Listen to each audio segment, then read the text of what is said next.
হরে কৃষ্ণ। আমরা আজকে এসেছি রাজাপুর জগন্নাথ টেম্পলে।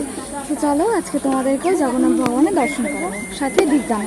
বেশ অনেক দিন থেকে ভাবছিলাম মন্দিরে যাব করে, আর যাওয়াই হচ্ছিল। তবে আজ আমরা ফাইনালি চলেই গিয়েছিলাম মন্দিরে। আর চলো তোমাদেরকেও এখন দর্শন করাবো, তার আগে একটু দীপদান করে নিই। শুধু আমি একাই দীপদান করছি না, আমাদের সাথে ভাগবতও কিন্তু ভগবানকে অফারিং করছে দীপ। তো এই হচ্ছে আমাদের জগন্নাথ ভগবান। দর্শন কেমন লাগছে অবশ্যই কিন্তু কমেন্ট সেকশনে জানাতে ভুলে যেও না। আপনারা যারা মায়াপুর দর্শন করতে আসছেন অবশ্যই কিন্তু রাজাপুর জগন্নাথ টেম্পলে একবার আসবেন। এখানে যে শুধু জগন্নাথ ভগবান আছেন তাই নয়, এখানে কিন্তু ভোলানাথ স্বয়ং বিরাজমান, এটা আপনারা এখন দর্শন করতে পারছেন।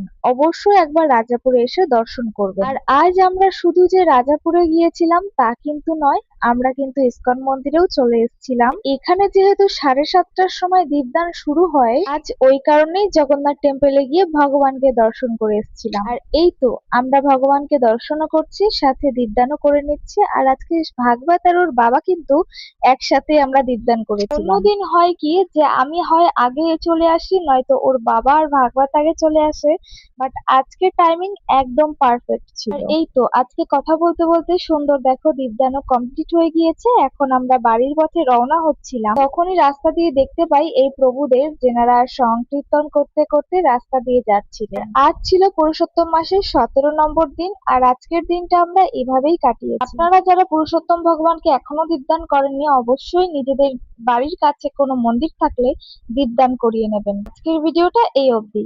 হরে কৃষ্ণ।